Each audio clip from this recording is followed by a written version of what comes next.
Evangelho de João, capítulo 6, versículo 26 e 27. Evangelho de João, capítulo 6, versículos 26 e 27.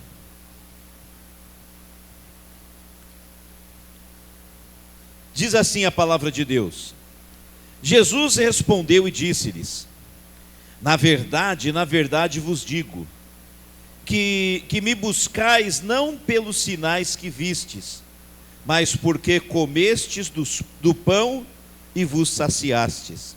27. Trabalhai não pela comida que perece, mas pela comida que permanece para a vida eterna, a qual o Filho do Homem vos dará, porque a este o Pai, Deus, o selou. Amém?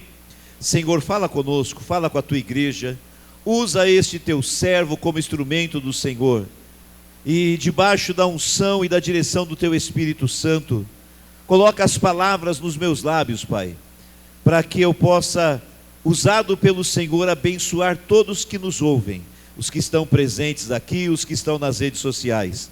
Fala com a tua igreja, Pai, é o que eu peço em nome de Jesus. Amém e amém. Antes de se assentar, a gente pode honrar Jesus com uma linda salva de palmas? Faz isso, aplaude com as mãos, glorifica o Senhor com os seus lábios, dá honra, dá glórias, dá louvores ao Senhor, exalta a Ele com toda alegria. Se assenta e olha atentamente para o pastor. Glórias ao Senhor nosso Deus. A palavra do Senhor diz que Jesus estava ali na região do mar de Tiberíades. Ele subiu no monte próximo ao mar e ele começou a ensinar os seus discípulos. Mas a palavra de Deus diz que uma grande multidão começou a se aproximar do lugar onde Jesus estava com os seus discípulos.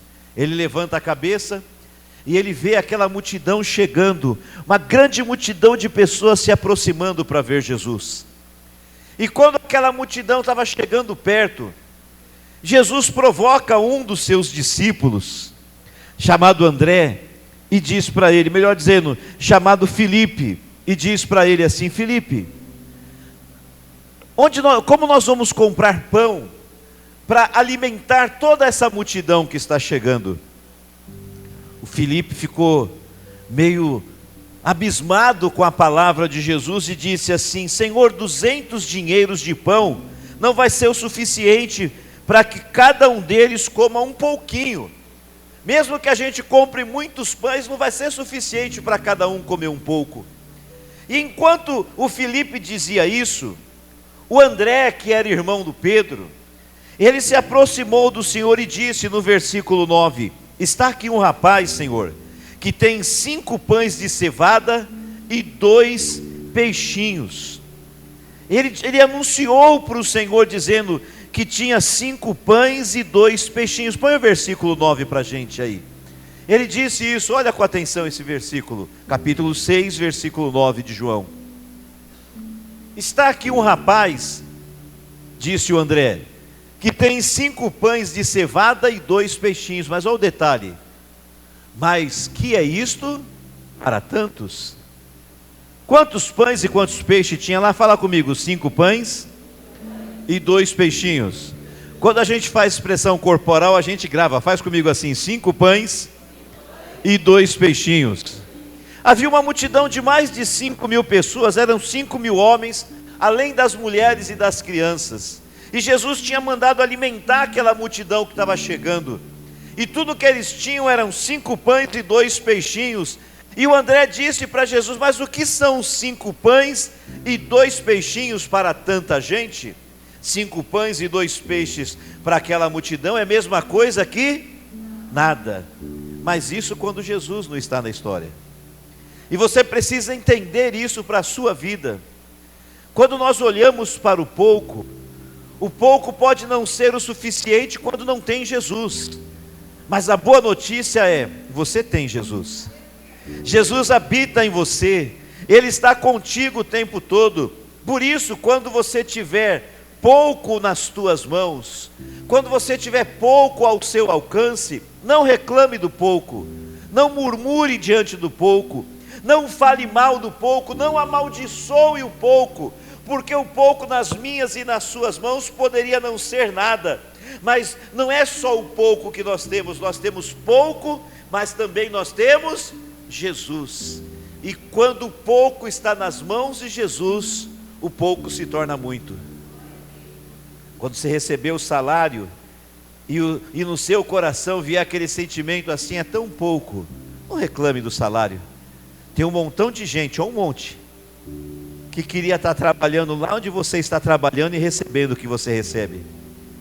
Quando você receber o seu salário, no coração vier aquele sentimento, é pouco, ao invés de reclamar, você consagra ao Senhor, você agradece a Deus, separa o seu dízimo e a sua oferta como gratidão, apresenta diante do Senhor e tem essa certeza que o Senhor vai pegar o pouco que chegou nas tuas mãos e vai transformar em muito. Quem crê nisso aí, diga bem forte com a mão levantada assim: eu creio nesta palavra.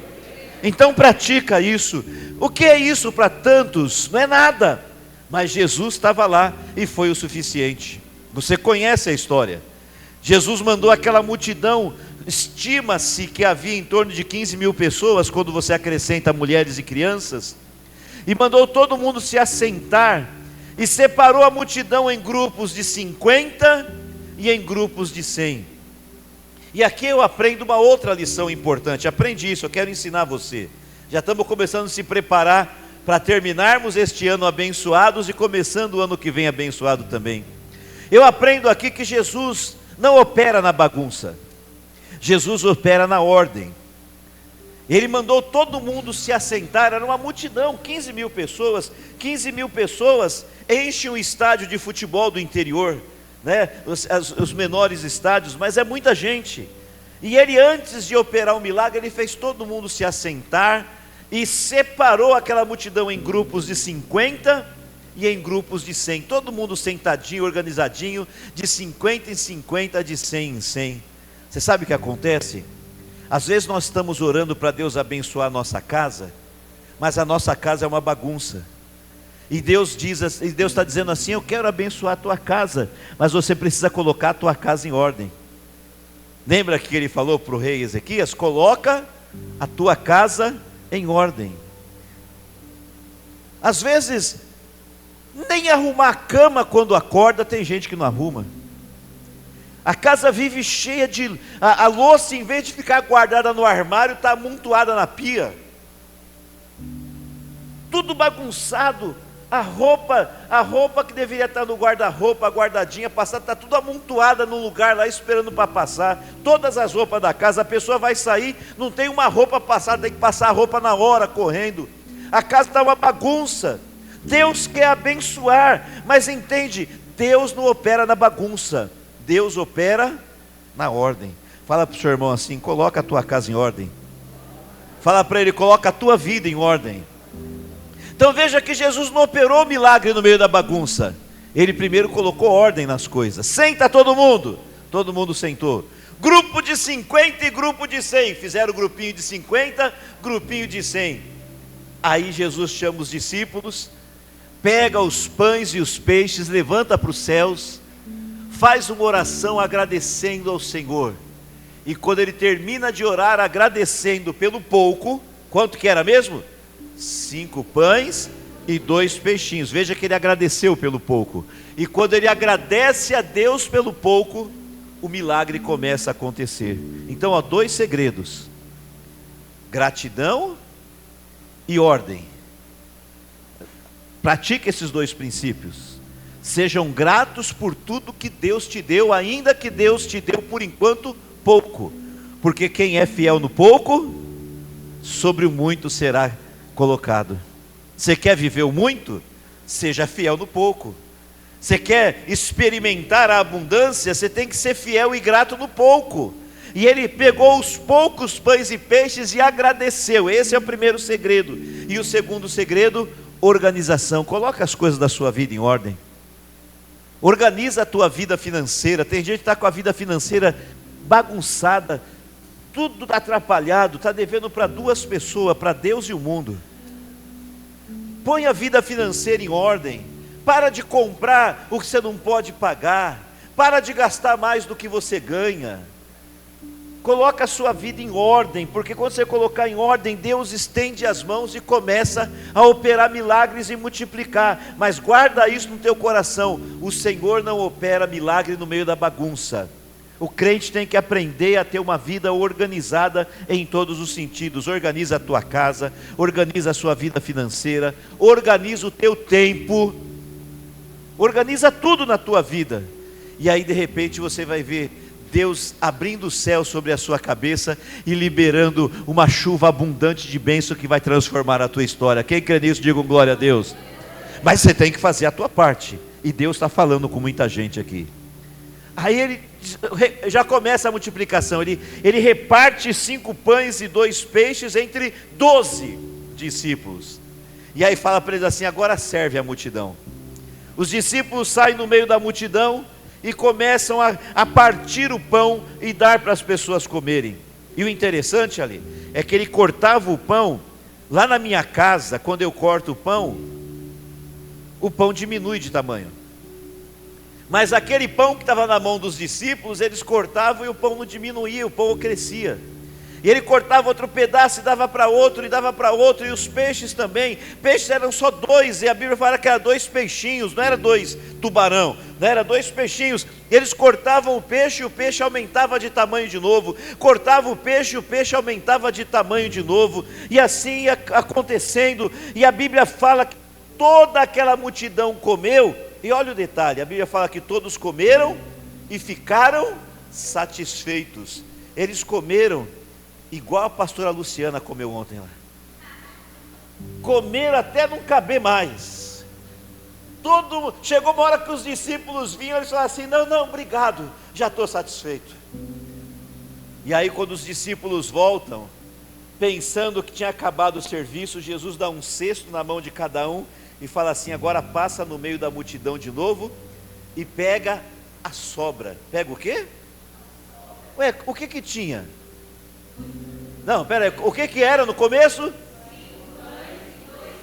Para quantas pessoas? Em torno de 15.000 pessoas, não dava nem para comer. Não dava nem para comer todo mundo. E agora Jesus manda pegar o que sobrou. E aí os discípulos então saem no meio da multidão saciada, a multidão satisfeita, todo mundo comeu o que queria comer.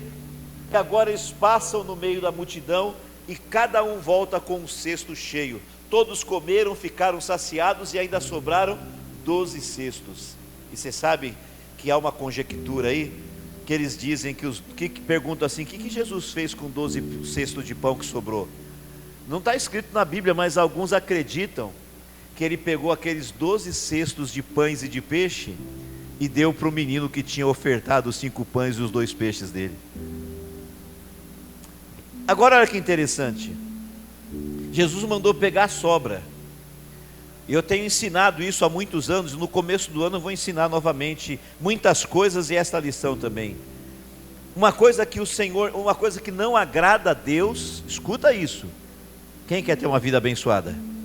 Então você tem que praticar princípios. E uma coisa que não agrada a Deus é desperdício. Você tem desperdiçado muita coisa? Tem gente que desperdiça demais. Que nem lá, agora a Rebeca casou. A Rebeca, gente, é magrinha assim. Essa menina come, vou falar uma coisa para vocês. Eu olhava para a Rebeca e falava assim: Rebeca, para onde que vai? Porque a barriguinha dela é desse tamanho. Eu até hoje não entendo esse mistério, né? E ainda trouxe o Adamo junto, que parece um leão. Mas agora eles casaram, então eles vão lá em casa uma vez por semana, né? E o que acontece? Então agora diminuiu as coisas. Aí nós vamos fazer compra, a gente passa no mercado, que nem a pastora Sueli esses dias foi pegar uva. Aí ela pegou uva, pôs no carrinho. Eu falei para ela assim: amor, vai lá e devolve metade da uva. Por quê? Por 2 motivos. Primeiro, que uva é caro. E segundo, que se ela levasse tudo aquilo de uva, o que ia acontecer? A gente ia comer uma parte e a outra parte ia estragar e jogar fora. E aí Deus não abençoa, porque Deus não aceita desperdício. Aí ela foi lá, nós devolvemos metade da uva e ainda tem uva lá em casa, né? Ainda não acabou. Imagina se tivesse trazido aquilo tudo, ia jogar fora. Então a gente tem que aprender a não ficar desperdiçando as coisas, jogando as coisas fora, ficar se desfazendo da bênção que Deus está dando para você. Então o Senhor não admite, não agrada o coração de Deus o desperdício. Imagina, Deus está abençoando você e você está jogando fora. Deus está te abençoando e você está jogando fora. Não, vida abundante não é para jogar fora. Vida abundante é para abençoar você e até para abençoar outros através de você, mas não para desperdiçar. Você quer comprar 1 quilo de uva que você não vai comer? Você guarda na sua casa 300 gramas e as outras 700 você abençoa outra pessoa. Aí Deus multiplica. Mas no desperdício Deus não abençoa não. Estão entendendo? Então recolheu a sobra e trouxe tudo de volta. E acredita-se que foi dado para aquele jovem que fez a oferta. Mas aí o que aconteceu? Está chegando onde eu quero compartilhar com você. Já ensinei algumas coisas importantes, mas o ponto principal da mensagem de hoje está chegando. Anoiteceu, o pessoal foi dormir, Jesus foi orar e ordenou aos discípulos que atravessassem para o outro lado do mar. Então de noite os discípulos entram no barco e atravessam para o outro lado. Aí acontece tudo aquela que eu não vou contar, que vocês sabem lá, que veio a tempestade, os discípulos não conseguiam atravessar, pensaram que ia morrer, Jesus veio andando em cima das águas, né? Tudo aquilo aconteceu nessa noite. Mas o fato é que no dia seguinte, eles estavam lá do outro lado do mar. Aí a multidão acordou, e quando a multidão acordou, eles falaram assim: bom, ontem à tarde Jesus deu a janta, pão e peixe, vamos lá buscar o café da manhã. Eles acordaram e foram tudo procurar Jesus. E quando eles chegam lá, Jesus não estava, porque eles já tinham ido para o outro lado. Sabe o que a multidão fez? Todo mundo pegou o barco e atravessou para o outro lado para ir atrás de Jesus também. E aí, Jesus está do outro lado do mar, daqui a pouco chega de novo a multidão. Só que dessa vez, quando a multidão estava chegando, Jesus não falou nem para o Filipe, nem para o André, vai buscar pão para eles. E nem perguntou se tinha alguma coisa para multiplicar. Jesus deixou a multidão chegar, põe para mim aí capítulo 6. Jesus deixou a multidão chegar, e aí Jesus falou que está no versículo 26 do capítulo 6. Põe o 25, só para a gente ver, aí depois vai seguindo o 26 e o 27. Eles chegam, a multidão chega, e alguém fala assim, ó, e achando-o no outro lado do mar, disseram para Jesus: Rabi, quando chegastes aqui? Tipo assim, ó, a gente estava procurando o Senhor do outro lado, o Senhor está aqui, quando que o Senhor chegou aqui? Aí ó que Jesus respondeu para eles, 26. Jesus respondeu-lhes e disse: na verdade vos digo, que me buscais não pelos sinais que vistes, mas porque comestes do pão e vos saciastes. Jesus está dizendo aqui, ó, vocês estão atrás de mim aqui só porque vocês são interesseiros. Sabe por que vocês vieram atrás de mim? Vocês vieram atrás de mim porque ontem vocês comeram pão e peixe, vocês querem comer de novo na manhã. Seus interesseiros, Jesus falou para eles. Versículo seguinte, e aí Jesus fala: vocês estão trabalhando para comer pão e peixe, mas tem uma coisa mais importante do que isso: trabalhar e não pela comida que perece, pela comida que estraga, mas trabalhar e pela comida que permanece para quando? Para a vida eterna. Trabalhem pela comida que permanece para a vida eterna, não pela comida que estraga, a comida que permanece para a vida eterna, a qual o Filho do Homem vos dará, porque a este o Pai Deus o selou. Então perceba, olhe para mim aqui, ó. Eu quero fazer perguntas, eu quero que você pense comigo hoje. Eles estavam buscando Jesus, sim ou não? Quem está aqui buscando Jesus? Levanta a mão e dá uma glória a Deus. Buscar Jesus é bom ou é ruim? Vou fazer outra pergunta: buscar Jesus é certo ou é errado? Eles estavam fazendo algo bom, algo certo, eles estavam buscando Jesus. Eles tiveram que atravessar um mar para encontrar Jesus. Tudo isso é maravilhoso. E hoje você acordou cedo. Alguns de vocês foram dormir muito tarde ontem. Alguns de vocês vieram de longe. E vocês vieram aqui hoje para buscar Jesus. Posso ouvir um glória a Deus bem forte? Maravilhoso. O problema deles não era buscar Jesus. O problema deles é que eles estavam fazendo algo certo, que era buscar Jesus, mas estavam fazendo algo certo com o propósito errado. O certo é buscar Jesus, mas o propósito pelo qual eles estavam buscando Jesus era um propósito errado. Eles estavam buscando Jesus só por interesse. Eles estavam buscando Jesus porque eles queriam comer pão e peixe. Eles estavam buscando Jesus porque eles encontraram um jeito de não passar necessidade, não passar fome e de encher a barriga todo dia na hora da refeição. É importante encher a barriga na hora da refeição? Lógico que é. Mas essa não pode ser a motivação para se buscar Jesus. Então eles estavam fazendo algo certo e bom, buscar Jesus, como eu e você estamos buscando Jesus. Mas eles buscavam Jesus, que é certo, com um propósito errado. Você consegue entender isso? E é sobre isso que eu quero falar. Eu quero que você pense: por que você tem buscado Jesus? O que tem motivado você a buscar o Senhor Jesus? Eu perguntei agora há pouco, quantos aqui ao longo do ano pediram coisas para Deus e foram abençoados? E eu fui um dos primeiros a levantar as mãos. E você também levantou. Glória a Deus por isso. Mas será que você tem buscado Jesus só por causa das bênçãos? E se Jesus não curasse a tua enfermidade? Você continuaria buscando Jesus? Quantas vezes eu orei ao Senhor para que Deus entrasse com providência numa necessidade minha pessoal, ou numa necessidade da igreja no momento de dificuldade, e Deus entrou com providência. Mas será que eu continuaria buscando ao Senhor, mesmo que Ele deixasse eu sem dinheiro? Por que você tem buscado o Senhor? Qual tem sido a sua principal motivação? Porque é fato, é uma realidade que ninguém pode negar, que existem pessoas que elas são motivadas a buscar a Deus enquanto tudo vai bem na vida delas. Mas quando chega a hora da adversidade, quando chega o tempo do choro, o tempo da dor, quantas pessoas deixam de buscar o Senhor? Verdade ou mentira? Às vezes tem gente que some da igreja, aí eu entro em contato com a pessoa: o que aconteceu? Aí o jovem fala assim: pastor, eu não estou mais na igreja porque a minha namorada me deixou, meu namorado foi embora, me traiu.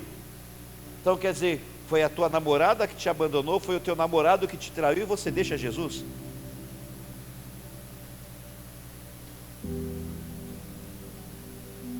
Pastor, sabe o que é? Eu não estou na igreja porque meu patrão me mandou embora. Quer dizer que o teu patrão te mandou embora e você deixa Jesus. Por que você tem buscado Jesus? Buscar Jesus é bom, é certo e tem que buscar, mas a motivação tem que ser a motivação certa. Aquela multidão foi repreendida por Jesus, porque eles estavam buscando ao Senhor, que é algo certo, mas o propósito deles, a motivação deles era errada, equivocada. E o nosso desejo de buscar ao Senhor tem que ser com uma motivação certa. Então tem pessoas que buscam ao Senhor por aquilo que Ele pode dar. Tem gente que só busca Deus por aquilo que Ele pode dar. Tratam Deus como se Deus fosse um supermercado, e assim recebem tudo o que pediram e depois vão embora. Então tem gente que só busca Deus por aquilo que Ele pode dar. E a minha pergunta é: e se Ele não der? Você continua buscando? Porque o apóstolo Paulo tinha um tal de um espinho na carne que ninguém sabe direito o que é. Os teólogos, os estudiosos dizem que provavelmente era alguma enfermidade, e dizem que podia ser uma enfermidade ou nas mãos ou nos olhos, porque ele tinha dificuldade de escrever, tanto que quase todas as cartas que ele escreveu, alguém escreveu junto com ele, porque ele tinha dificuldade de escrever. Mas não importa o que era o espinho na carne, ele tinha um espinho, algum problema que ele chama de espinho na carne. E a Bíblia diz que o Paulo, olha aqui, o Paulo que escreveu metade do Novo Testamento, ele orou a Deus. Imagina o Paulo orando, imagina ele pondo os joelhos no chão e falando: Senhor Deus, Senhor, tira esse espinho da carne, tira isso da minha vida, Senhor, eu sei que o Senhor tem poder para tirar. Eu imagino, pastor Hildo, que o Paulo fez igual você. Imagina que o espinho na carne era aquele problema no ligamento do joelho. O pastor Hildo pôs a mão no joelho e falou assim: Senhor, restaura o meu ligamento. O que Deus fez? Restaurou. Aí quando Paulo orou, o Hildo orou, Deus fez. Mas quando Paulo orou e falou: tira o espinho da carne, sabe o que Deus disse? Não tiro. Não tiro. Aí Paulo falou: acho que eu não orei direito. Orou a segunda vez. Quando ele orou a segunda vez, ele foi ouvir a resposta de Deus. Ele falou: Senhor, tira, é o teu servo, eu tenho de servir, tira, Senhor. Ele foi ouvir a voz de Deus. Deus disse o quê? Não tiro. Aí o Paulo lembrou que Jesus tinha ensinado a parábola daquela viúva que insistiu, e Jesus disse assim: se o juiz, que era um juiz ruim, atendeu a mulher que insistiu, imagina o que Deus vai fazer se você insistir. Paulo falou: vou insistir mais um pouco. Senhor, tira o espinho. Deus falou: não tiro. O que o Paulo fez? Desviou. Não foi para a igreja, abandonou os caminhos de Deus, amém? Não. Ele servia a Deus com amor e dedicação, sem espinho na carne. E quando passou a ter o espinho na carne, e que Deus falou: não tiro, ele serviu a Deus o resto da vida com o espinho, mas continuou servindo a Deus. Quem está entendendo aí diz um glória a Deus bem forte. Agora, se você busca Deus só por causa daquilo que Ele pode dar, o dia que Ele não der, você deixa de servir.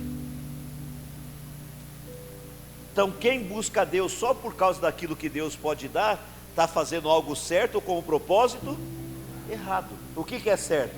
Buscar a Deus. O que é errado? O propósito de buscar só por causa daquilo que Ele pode dar. Você sabia que tem gente que busca a Deus porque tem medo? Tem gente que busca a Deus porque tem medo de andar na rua e ser assaltado, então vou buscar a Deus para Deus me proteger. Que busca a Deus porque tem medo de ir para o inferno, então ele busca a Deus para não ir para o inferno. Tem que buscar a Deus para que a gente não seja assaltado? Claro que pode. A gente busca a Deus porque para Deus nos livrar do inferno e nos levar para o céu? Claro que sim, mas não pode ser essa a motivação. Porque se for essa a motivação, quem aqui já foi assaltado? Meu Deus, deixa eu ver desse lado aqui. Meu Deus. Sabe qual que é a boa notícia? Você foi assaltado e continua aqui. Porque tem gente que é assaltado, aí fica com raiva de Deus, briga com Deus e não vem mais para a casa de Deus. Por quê? Porque está buscando a Deus, que é o propósito certo, mas com o desejo, com o propósito, o objetivo errado. Você sabe que tem busca, o correto é buscar a Deus não pelo que Ele faz. E o pessoal do louvor pode vir já. O correto não é buscar a Deus pelo que Ele faz, mas é buscar a Deus por quem Ele é. É buscar a Deus não pelo que Ele faz, mas pelo que Ele é. Então entenda isso. Jesus chamou a atenção daquele povo. Olha aqui para mim, vou terminar a mensagem. Você tem que me ouvir. O pessoal vai se movimentar porque eu pedi para o louvor vir. Mas quando Jesus dá aquela dura no povo, falando assim: vocês estão atrás de mim, mas porque vocês são interesseiros. Vocês só estão me seguindo, vocês só estão me procurando porque vocês querem comer pão e peixe. Eu dei janta para vocês hoje e vocês querem o café da manhã. Vocês não estão me buscando por quem eu sou, vocês estão me buscando por causa daquilo que eu posso dar. E aí Jesus chamou a atenção deles, e lembra que Jesus disse no versículo 27, vocês têm que buscar, não a comida que estraga, mas a comida que permanece para a vida eterna. E aí Jesus, ele começa a fazer uma pregação, quando ele se apresenta como pão vivo que desceu dos céus. Aquele pão que vocês comeram ontem, aquele pão lá mata a fome, mas daqui a pouco dá fome de novo. Mas se vocês se alimentarem de mim, que sou o pão vivo que desceu do céu, vocês nunca mais vão ter fome. Se vocês beberem da água que sou eu, vocês nunca mais vão ter sede. E Jesus começou a pregar uma mensagem dura, e talvez o que eu estou falando aqui possa ser duro para algumas pessoas, porque eu sei que quando a gente faz uma mensagem que confronta, tem gente que fica bravo com o pastor, chateado com o pastor, aí fala assim, o pastor está jogando indireta para mim. Não estou jogando indireta para ninguém, não preciso disso, eu estou pregando aquilo que a palavra de Deus ensina. Mas tem gente que fica bravo, e sabe o que aconteceu? Não foi o pastor Wagner, Jesus pregou uma mensagem para eles aquele dia, e olha o resultado da mensagem. Porque quando o pastor Wagner prega, pastora Sueli, pode ser que dê certo, e pode ser que dê errado, mas quem estava pregando era Jesus, aí não tem como dar errado.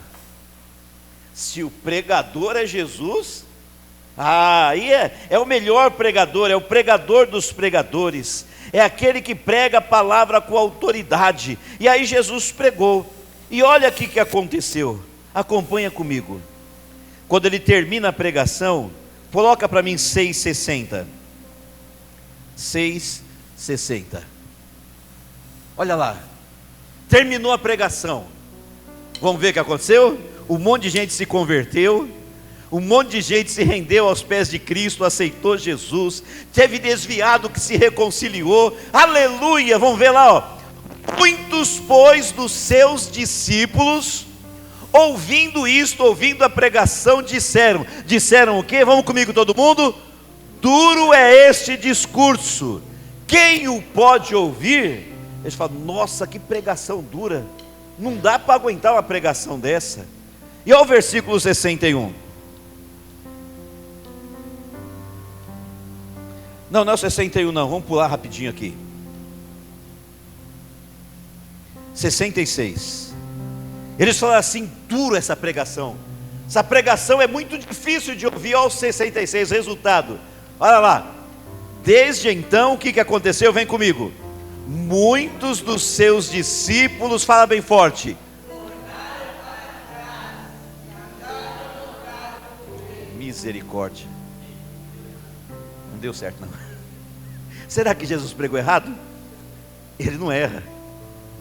O problema é que o coração do povo era um coração endurecido. E eu pergunto, como que é o teu coração? O seu coração é igual ao daquele povo, um coração endurecido, que quando você é confrontado por Deus, ao invés de você mudar de vida, você abandona o Senhor? Ou será que o teu coração é um coração quebrantado, que quando a palavra vem e te confronta, ainda que você sinta dor, ainda que te incomode, ainda que venha doer, você deixa a palavra transformar a sua vida e você se aproxima mais do Senhor? Aquele povo era um povo de coração endurecido. Eles ouviram o pregador dos pregadores, o Senhor Jesus pregando, e quando acabou a pregação eles falaram assim, é duro esse discurso, essa mensagem é dura, ninguém pode suportar. E muitos dos discípulos voltaram para trás e deixaram de andar com Jesus. Dá uma sacudida no irmão do lado e fala assim, fica firme, não deixe de andar com Jesus. Fala bem alto, fala para ele assim, não volte para trás. Ei, Jesus vai confrontar você. Eu preguei esses dias e tenho falado repetidas vezes, no Evangelho não veio para fazer massagem na gente. Tem gente que pensa que o Evangelho é para massagear. Não, o Evangelho é para confrontar a gente, porque nós somos maus, nós temos um monte de defeito, e o Evangelho confronta a gente, para a gente entender e aceitar que nós somos falhos, e para a gente mudar de vida. Porque crente que não muda de vida, ele está sendo um crente falso e mentiroso. tem que ter mudança na nossa vida sempre. Aqueles que não querem mudar, eles voltam para trás e deixam de andar com Jesus. Mas parabéns para vocês que passou o ano, e eu preguei muitas mensagens duras durante esse ano, mas você não andou para trás, você não abandonou Jesus, e o ano está terminando, você continua firme, você está aqui, e eu quero que o nome de Jesus seja glorificado numa linda salva de palmas, pela vida de cada um de vocês. E é assim mesmo, aquele que leva a preciosa semente, gemendo e chorando, vai voltar com alegria, trazendo os seus frutos, a sua grande colheita. E eu quero profetizar e declarar a palavra de Deus: tem colheita abundante para a vida de vocês. Põe a mão na cabeça e diga: eu recebo essa palavra em nome de Jesus. Para terminar, foi todo mundo embora. Mas ficaram 12. Porque olha para mim, com todo respeito, por favor, com muito respeito, dá uma olhadinha nas costas do irmão aí, que está na sua frente. Olhou? Crente, olha para mim, crente de verdade, não é crente meia boca, ou crente que fala que é, mas não é. Crente de verdade tem costa larga. Crente de verdade, Andresa, tem costa larga. O que significa ter costa larga? Aguenta a carga, suporta, aguenta o peso. Crente de verdade é assim, não é esses crentes mimimi que a gente fala: ai, magoou, não.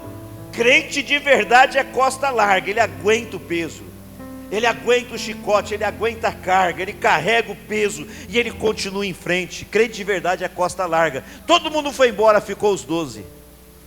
E sempre que eu falo disso, eu penso assim: se fosse eu que tivesse pregado, eu tinha uma igreja com 100 pessoas, foi todo mundo e ficou só 12. Eu ia olhar para os 12 e falar assim: fica comigo, vai. Não deixa eu sozinho não, todo mundo me abandonou. Jesus olhou para os 12 e falou assim: põe para a gente aí, vai passando, acha que eu estou falando. Ele falou assim: todo mundo foi embora. Passa para frente, mas vai passando mais um versículo. Lá, volta, aquele lá mesmo. Então disse Jesus ao 12: quereis vós também retirar-vos? Jesus disse assim: todo mundo foi embora. Ele olhou para eles e falou assim: vocês não querem ir embora também? Pode ir, vai embora. Só ficou 12, ele mandou os 12 embora. Eu não tirei essa coragem.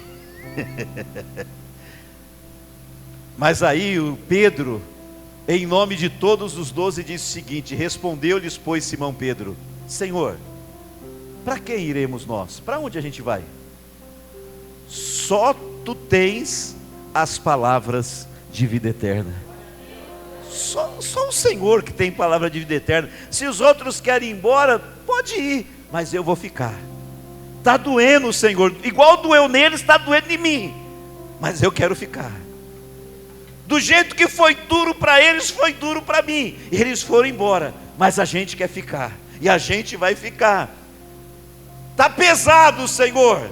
Eles foram embora porque eles não têm costa larga, mas a gente tem. Está pesado, mas a gente vai ficar.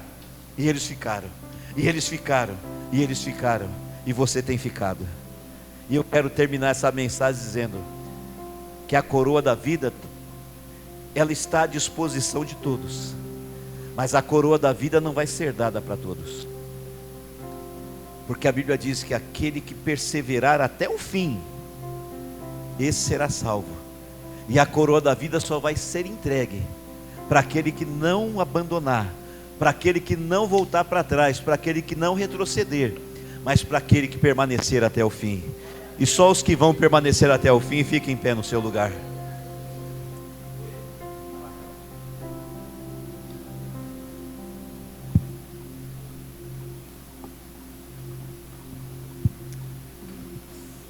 Minha fé não está firmada